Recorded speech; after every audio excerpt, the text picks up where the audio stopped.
How to enable HDR in Windows 11. This tutorial shows you how to turn it on for a more vibrant and detailed picture on supported displays.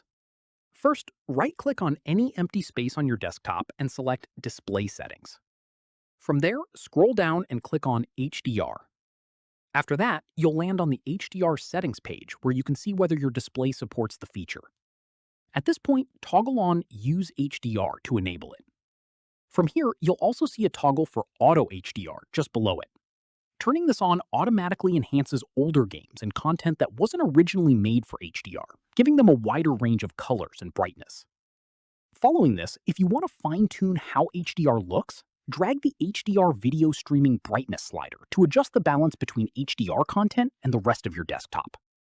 Finally, keep in mind that if the HDR toggle is grayed out, your monitor doesn't support the feature, or it may need to be enabled through your display's own settings menu first. That's how you enable HDR in Windows 11.